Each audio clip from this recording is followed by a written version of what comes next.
자, 오늘 하나님께서 주시는 말씀 여호수아서 1장 5절에서 9절까지의 말씀이에요.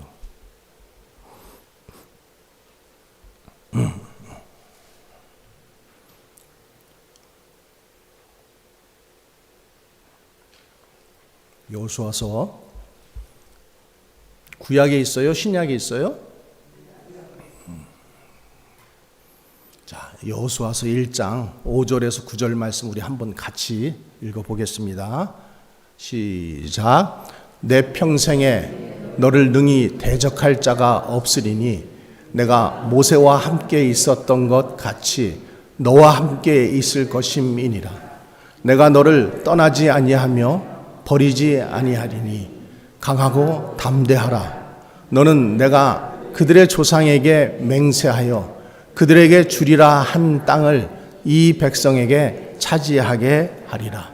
오직 강하고 급히 담대하여 나의 종 모세가 내가 내게 명령한 그 율법을 다 지켜 행하고 우로나 좌로나 치우치지 말라.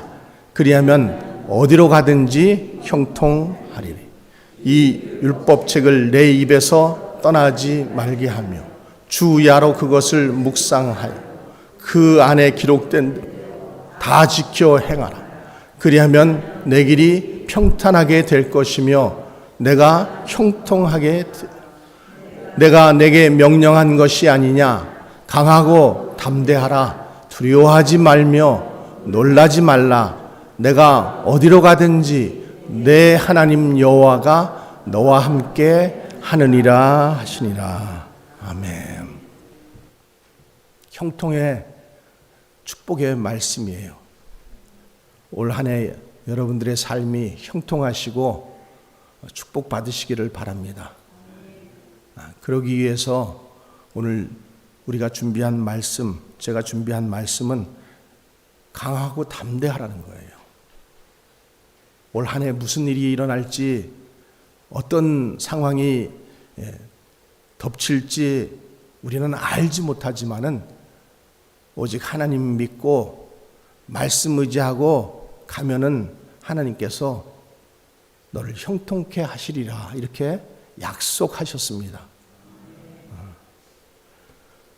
자, 한 시대가 조용히 지금 막을 내리고 또 다른 시대가 말없이 문을 여는 자리에 한 사람이 서 있어요. 그 사람은 왕도 아니고 예언자도 아니고 스스로 앞에 나가기를 즐겨하는 인물도 아니었습니다. 그는 언제나 위대한 지도자 곁에서 그림자처럼 서 있던 사람이었고 명령을 들으면은 즉각 순종하는 기다리는데 익숙했던 사람이었어요. 그런데 하나님께서 어느 날 그 조용한 사람의 이름을 부르시면서 시대의 무게를 그의 어깨 위에 올려놓으신 거예요.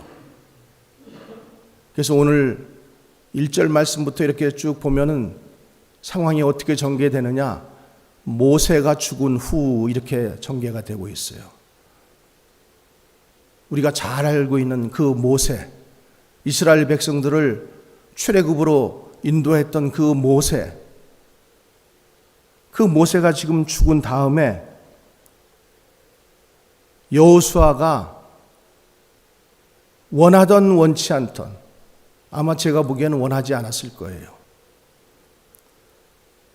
그 여호수아에게 하나님께서 말씀이 임하시면서 단순한 인사나 위로가 아니라 한 인생의 정체성이 완전히 새롭게 바뀌는 그런 시간을 허락하셨어요.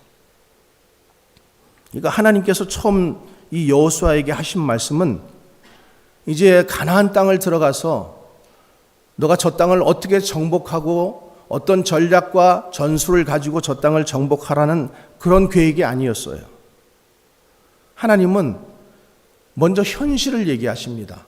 내 종 모세가 죽었으니. 내 종 모세가 죽었으니. 이 짧은 문장 속에서 돌이킬 수 없는 상실과 되돌릴 수 없는 역사적 단절이 거기 담겨 있습니다. 그러니까 여호수아에게 모세는 단순한 지도자가 아니었었어요.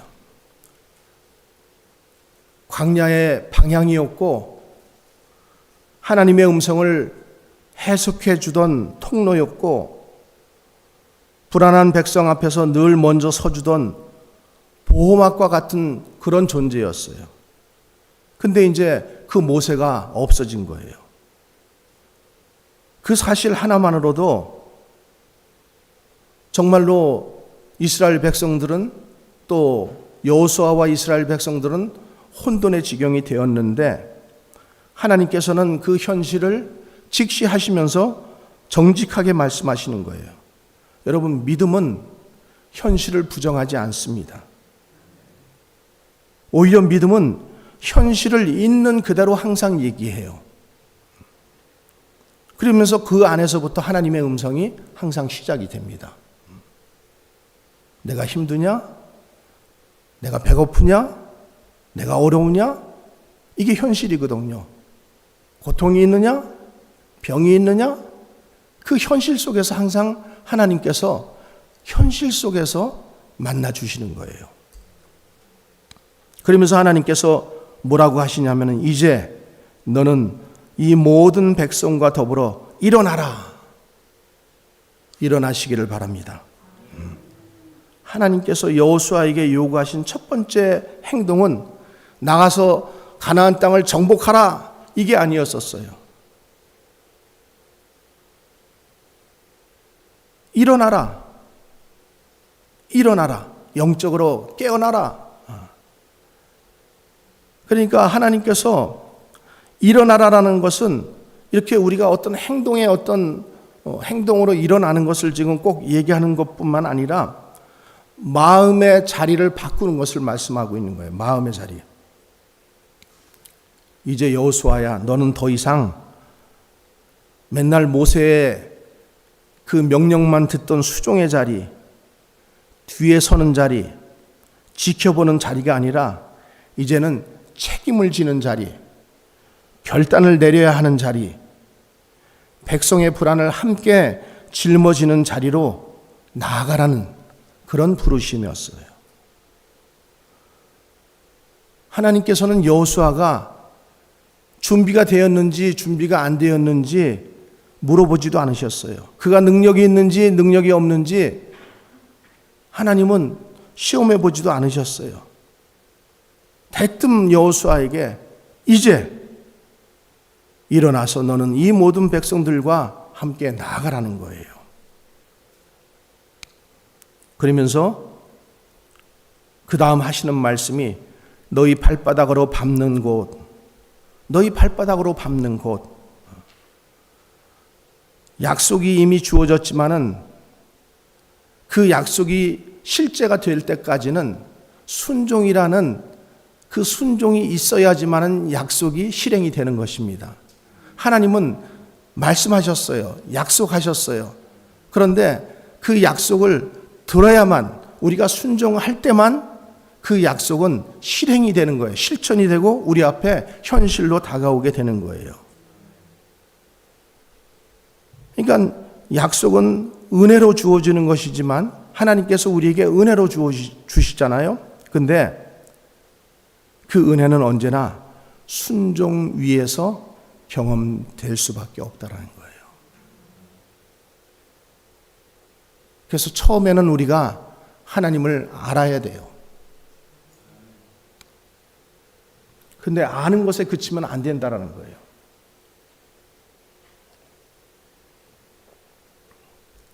우리는 알면서 못하는 게 너무나 많아요. 그거는 내 실력도 아니고 내 믿음도 아니라는 거예요. 알면서 못하는 것은, 알면서 안 하는 것은 그건 아무것도 아니에요. 알았으면은 순종해야 되는 거예요. 알았으면은. 그러면서 하나님께서 여호수아에게 특별한 보호를 약속하십니다. 내 평생에 너를 능히 당할 자가 없으리니. 이 말씀은 여호수아를 하나님께서 무적의 용사로 만들겠다라는 그런 선언이 아닙니다. 사명의 길 위에 너를 혼자 내버려 두지 않겠다라는 거예요. 그렇기 때문에 여호수아가 지금 두려워해야 할 것은 지금 적들이 얼마나 강한지, 가나안 땅에 얼마나 힘센 자들이 있는지 이것을 지금 걱정할 것이 아니라 하나님의 임재가 나와 함께 하는가, 하나님께서 나와 함께 하시는가, 이것을 항상 점검해야 되는 거예요. 그래서 하나님께서 그 약속의 근거를 여호수아 자신에게 두지 않고 뭐라 그러시냐면은 내가 모세와 함께 있었던 것 같이 너와 함께 있을 것이다. 모세와 함께 있었던 것과 같이 내가 너와 함께 있으리라. 이렇게 분명하게 말씀하시는 거예요. 여호수아는 절대 강한 사람이 아니죠. 초두에 말씀드린 것처럼 앞서 나오는 사람도 아니고 선지자도 아니고 그는 항상 모세 뒤에 숨어 있던 사람이에요. 모세에게 수종들던 사람이에요. 그런데 그가 이제 강한 사람이 되는 것은 그의 성격이 강하고 그가 강한 캐릭터로 바뀌기 때문이 아니라 하나님께서 그와 함께 하시기 때문에. 여러분 믿으십니까? 하나님께서 함께 하시면은 우리가 강한 자가 되는 거예요. 아무리 약할지라도 하나님께서 함께 하시면은 강한 자가 됩니다. 그러니까 여러분, 말씀은 내가 강하게 된다, 강하게 된다, 강하게 돼야지 이렇다고 지금 강하게 되는 게 아니라 말씀은 감정의 주문이 아니라 믿음의 선택이라는 거예요. 우리는 수많은 선택을 해야 되잖아요. 믿음 안에서도요, 얼마나 많은 선택을 해야 될지 몰라요. 순종해야 될지, 순종하지 말아야 될지.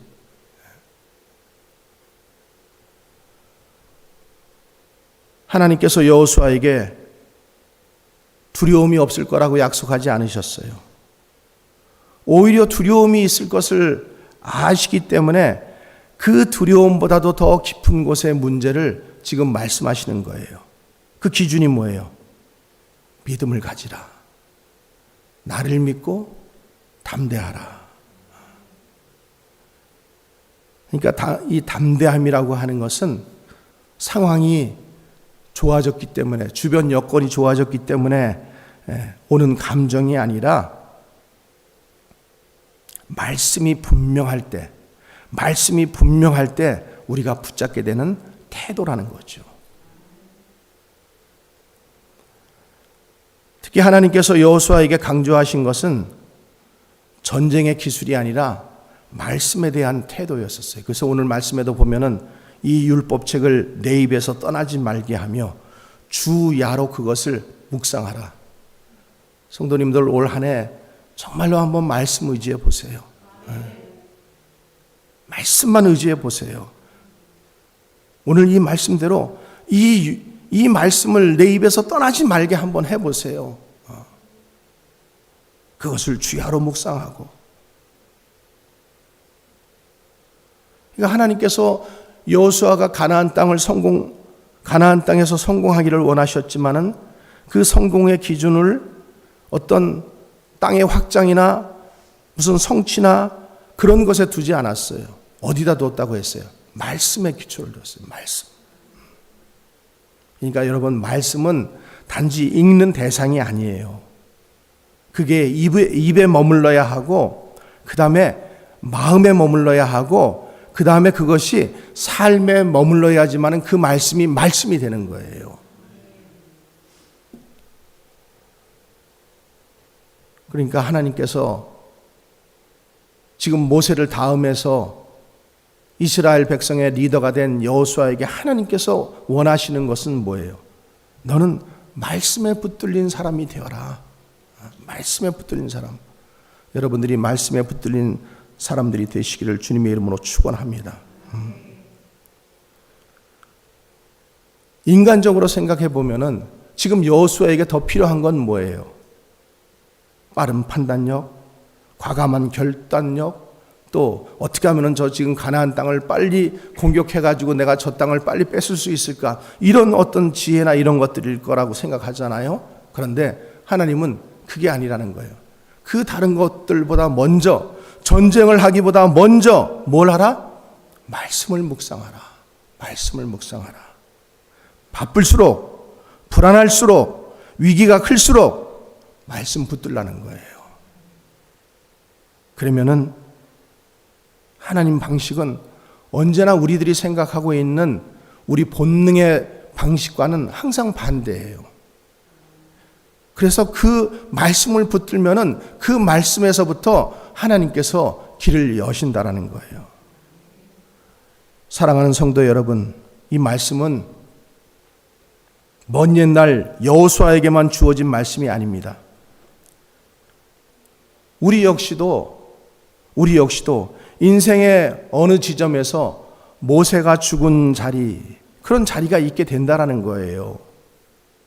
익숙했던 역할들이 끝나고 의지했던 사람이 떠나고 더 이상 미룰 수 없는 책임이 눈앞에 놓이는 그런 순간들이 올해 우리 앞에 찾아올 수도 있다라는 거예요. 그때 우리는 내가 이 고난을 이길 수 있을까? 이렇게 살아서 뭐해? 차라리 죽는 게 낫지. 그러나 하나님께서는 우리에게 다른 질문을 던지시는 거예요. 내 말씀이 너희 안에 머무르고 있느냐? 내 말씀이 너희 안에 머무르고 있느냐? 평생 작은 가게 하나를 운영하며 성실하게 살아오던 어떤 분이 계셨어요. 어느 날 갑자기 사고로 남편을 잃었습니다. 혼자서 가정과 생계를 책임져야 하는 상황에 놓이게 되었어요.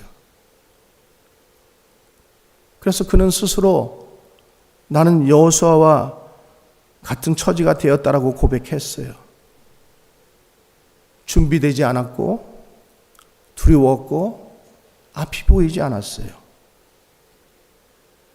그러나 그분은 매일 새벽 아무 말도 할 수 없을 때 성경을 펴고 시편과 여호수아의 말씀을 소리내어 읽었다고 합니다. 상황은 바뀌지 않았어요. 그러나 말씀이 그를 붙들었고 결국 그는 무너지지 않았고 그 자리를 지켜낼 수 있었어요. 그래서 그분이 나중에 이렇게 고백해요. 형편이 나를 살린 것이 아니라 말씀이 나를 살렸습니다. 여러분, 말씀이 우리를 살리게 합니다. 하나님께서 여호수아에게 분명하게 말씀하십니다. 그리하면 내 길이 평탄하게 될 것이다. 내가 형통하게 되리라.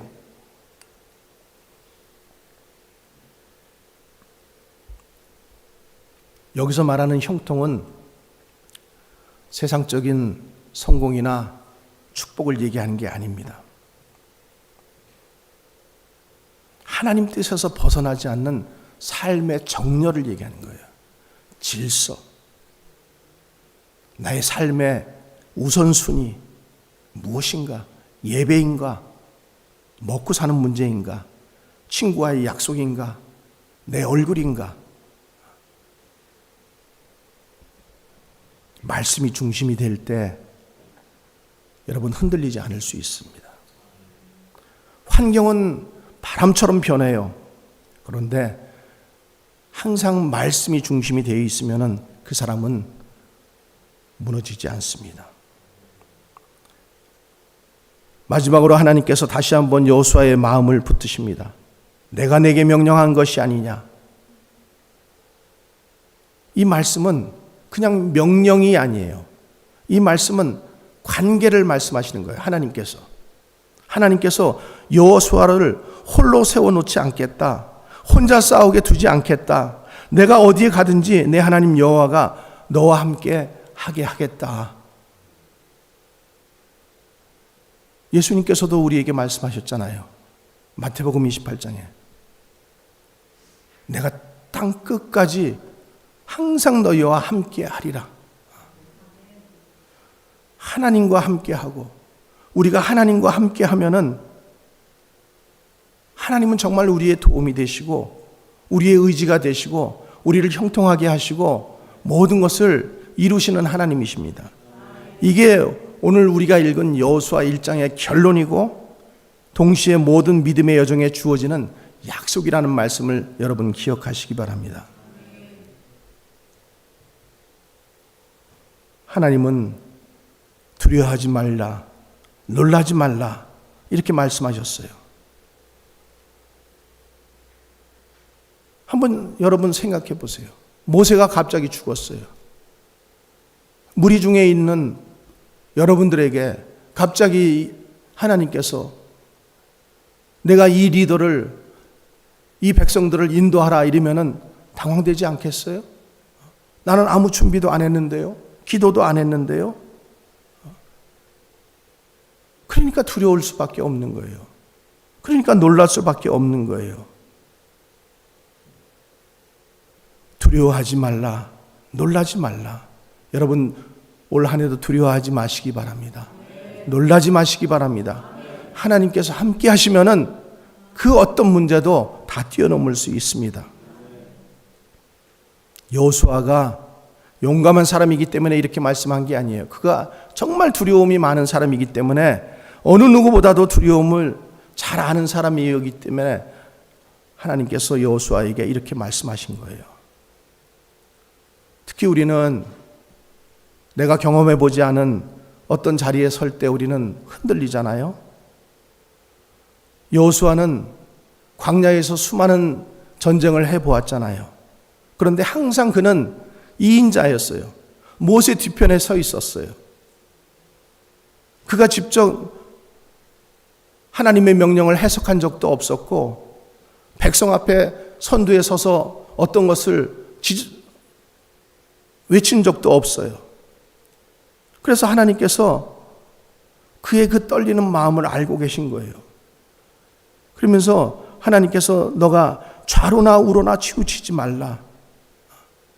여러분 올 한 해도 여러분들이 말씀 중심으로 살면서 좌로나 우로나 치우치지 마시기 바랍니다. 말씀 중심으로 사는 사람은 좌로나 우로나 치우치지 않아요. 이 사람 말에 저 사람 말에 휘둘리지 않아요. 누가 저렇쿵 누가 이렇쿵 교회가 이렇쿵 교회가 저렇쿵 그런 말에 휩쓸리지 않아요. 말씀 중심으로 살아가시기 바랍니다. 인생은 언제나 직선으로만 이어지지 않습니다. 유혹과 조급함이 있고 두려움이라는 갈림길이 끊임없이 우리 인생 가운데 나타나는 것이 우리 인생이에요. 그런데 그때마다 여호수아는 하나님께서 여호수아에게 너 그 상황을 분석하고 해결하려고 애쓰지 말고 말씀의 울타리를 붙들라. 말씀의 중심을 두라.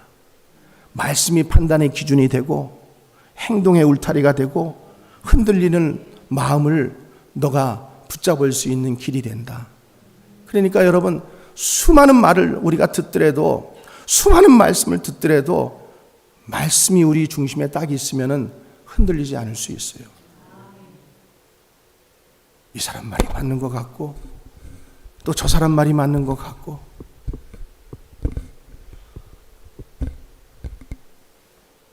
그러면서 또 부탁하시는 게 이 율법책을 내 입에서 떠나지 말라. 여러분 믿음은 침묵 속에서 자라지 않습니다. 믿음은 마음속으로만 묵상하는 대상이 아니에요.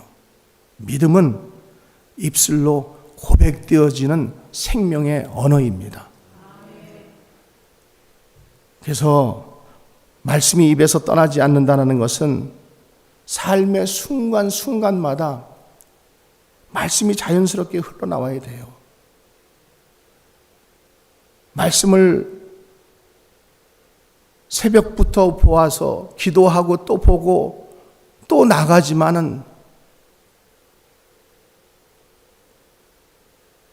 인간적인 생각이 앞설 때가 한두 번이 아니에요, 여러분. 새벽부터 말씀 보고 기도하고 나가는데도 인간적인 생각이 앞서는데 말씀도 보지도 않고 기도도 하지 않고 내 생각대로 그대로 나가버리면 그거는 하나님 생각하고는 완전히 동떨어진 생각이죠. 그렇지 않습니까? 근데 그거를 또 자신 거라고 맞다라고 주장하고 움켜쥐고 붙잡고 나가면은 점점 하나님과는 멀어지게 되어일 수밖에 없죠. 기쁠 때나 슬플 때나 막막할 때나 어떤 결정의 기로에 설 때에도 말씀이 먼저 떠오르는 사람이 되시기 바랍니다. 그 사람을 하나님께서 찾으시는 하나님의 지도자들입니다.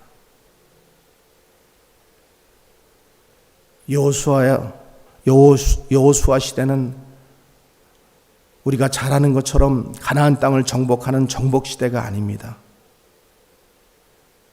약속의 성취가 실제 삶 속에서 옮겨지는 전환의 시대예요. 전환의. 정복 시대가 아니라 전환의 시대. 그러니까 광야에서는 하나님께서 만나와 메추라기를 먹여 주셨지만은 가나안 땅에 와서는 그 다음에 땀을 흘리면서 농사를 해야 됐어요. 광야에서는 하나님께서 구름기둥 불기둥으로 인도하셨지만은 가나안 땅에서는 이제 더 이상 구름기둥 불기둥이 없어요. 말씀을 분별해야 돼요. 말씀을 분별해야 했어요. 그래서 하나님께서 여호수아와 이스라엘 백성들에게 요구하시는 것은 뭐냐면 너희들이 성숙한 믿음이 되어라.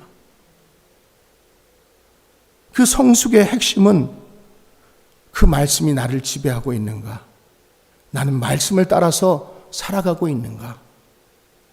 우리 자신을 한번 보시기 바랍니다. 기쁠 때나 슬플 때나 어려울 때나 힘들 때나 어떤 결정을 해야 할 때 나는 말씀에 의지하고 있는가? 내 생각, 내 판단에 의지하고 있는가? 말씀을 의지하는 사람과 나를 의지하는 사람의 차이입니다. 사랑하는 우리 성도 여러분,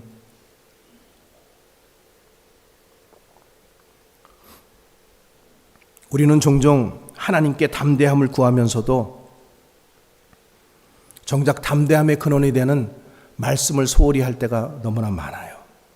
근데 오늘 여호수아서 1장에서는 분명히 말씀하십니다. 담대함은 성격의 문제가 아니라는 거예요.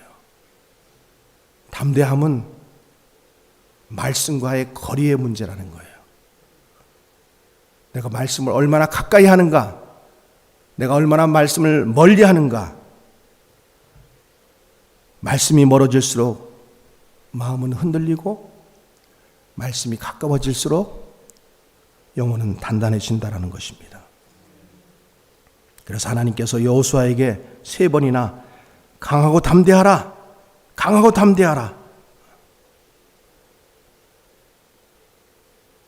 그렇게 말씀하신 것은 여호수아의 마음이 연약해서가 아니라 그 연약한 면도 있겠지만 그 사명이 그만큼 무거웠기 때문에 그 말씀을 계속해서 들려주시는 거예요. 강하고 담대하라. 여러분, 신앙은 단거리 경주가 아닙니다. 말씀과 함께 걸어가는 긴 여정이에요. 여호수아는 단번에 가나안을 정복하지 않았지만은 말씀에서 벗어나지 않았기 때문에 결국에 약속의 땅을 차지하게 됩니다. 우리가 인생의 새로운 계절 앞에 설 때마다 여호수아서 1장은 조용히 그러나 우리에게 묻습니다. 너는 지금 무엇을 붙들고 있느냐? 말씀이냐? 아니면 환경이냐? 환경은 우리를 불안하게 만들지만 말씀은 언제나 우리를 하나님 앞으로 이끕니다. 그래서 하나님께서 여호수아에게 그 승리의 비결을 말씀 묵상이라고 말씀해 주시는 거예요. 말씀을 주야로 묵상한다라는 것은 시간을 많이 투자하는 행위 이전에 마음의 방향을 하나님께 고정시키는 행위예요. 그렇게 말씀을 중심에 둘 때 하나님께서는 내 길이 평탄하게 될 것이다, 이렇게 약속하시는 거예요. 평탄하다라고 해서 장애물이 사라진다는 뜻이 아니에요. 장애물이 있을지라도 너가 넘어지지 않는 길로 갈 수 있다는 거예요. 장애물이 있을지라도 내 마음이 말씀과 함께 있으면 흔들리지 않아요. 넘어지지 않아요. 그거를 넘어갈 수 있는 거예요. 그러니까 이 여호수아의 이야기는 결국 여호수아 한 사람의 영웅담을 얘기하는 것이 아니라 말씀을 붙드는 공동체가 되라는 오늘 우리에게 주시는 말씀인 것으로 믿으시기 바랍니다. 지도자가 말씀을 붙들 때 백성은 흔들리지 않습니다. 지도자가 하나님 앞에서 먼저 무릎을 꿇을 때 공동체는 혼란 속에서도 질서를 유지합니다. 하나님께서는 여호수아 개인에게 말씀하셨지만은 이 말씀은 이스라엘을 향한 말씀이고 또 우리 공동체를 향한 말씀이기도 하는 것입니다. 나이가 많아서 경험이 부족해서 상황이 어려워서 말씀 묵상에 순종을 미룰 이유는 아무도 없습니다. 하나님께서는 내가 너와 함께 하겠다라고 약속해 주셨고 조건 없이 주셨고 그 약속 위에 강하고 담대하라고 명령을 얹어 주셨어요. 담대함과 하나님께 함께 걷는 사람에게 주어지는 은혜임, 그 은혜는 말씀 안에서 자란다라는 사실입니다.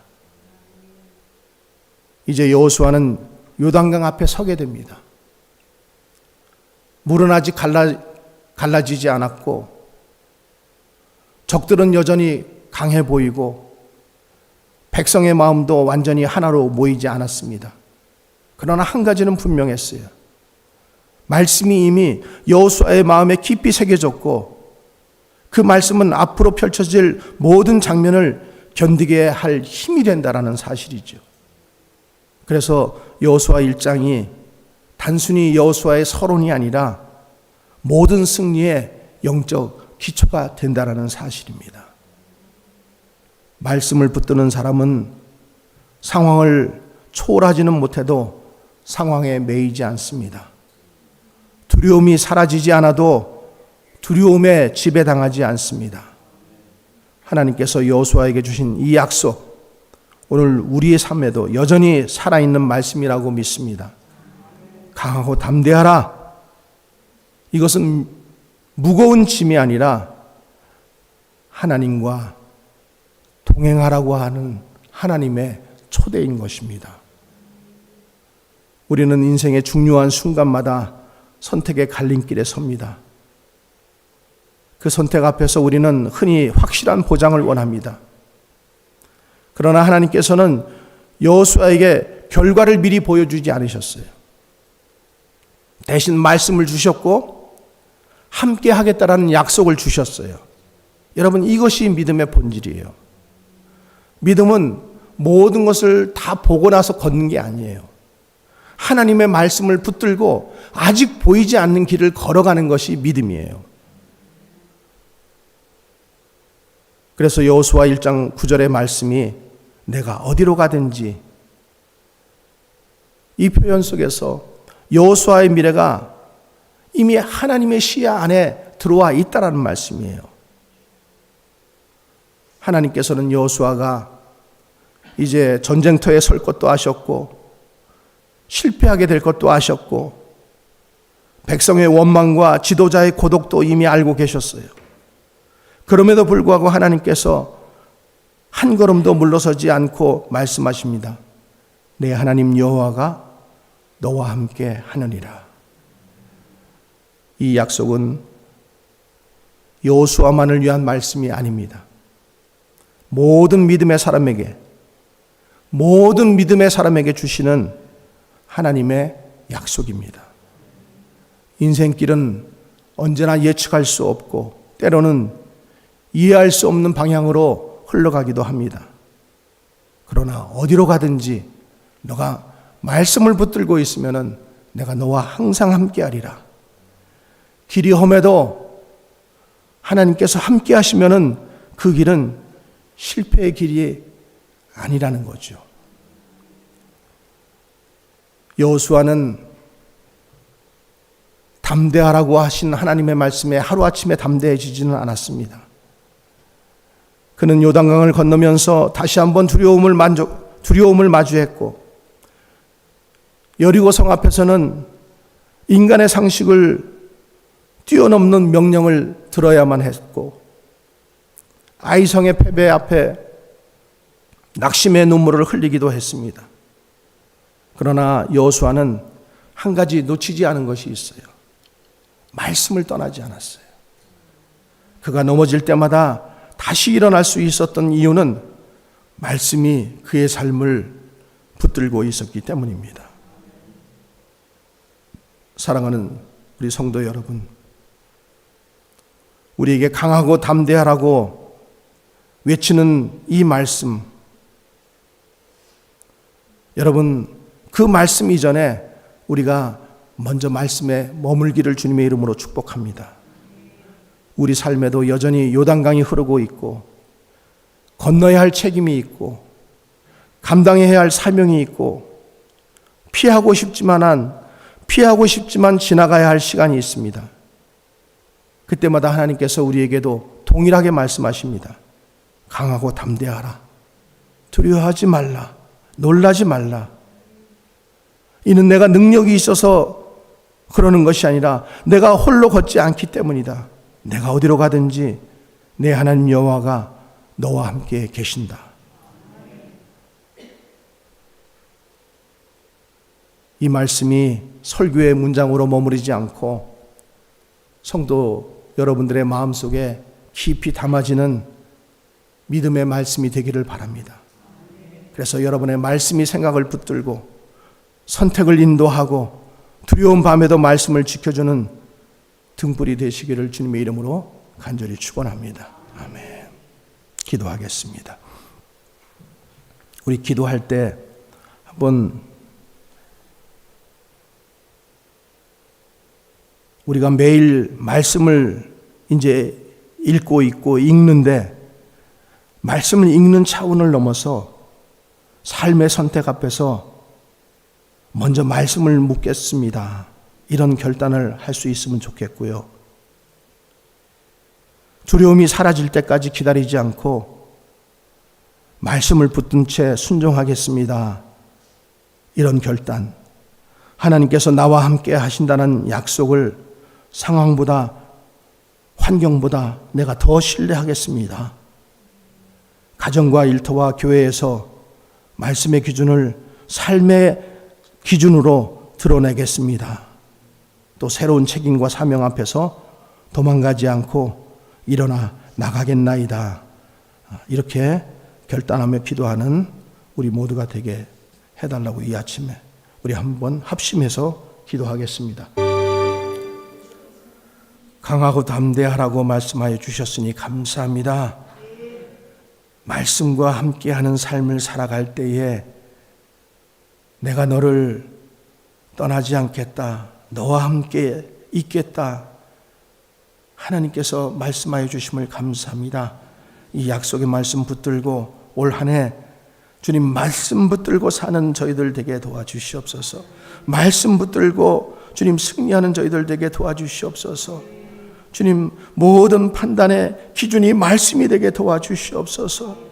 주님 두려움이 생길 때마다 하나님 말씀 붙들고 순종하게 도와주시고, 아버지 어려운 일이 생길 때마다 또 주님 상황이 아버지 하나님 우리 마음이 상황을 바라보지 않고 주님의 말씀을 더 바라보고 더 의지할 수 있는 저희들 되게 도와주시옵소서.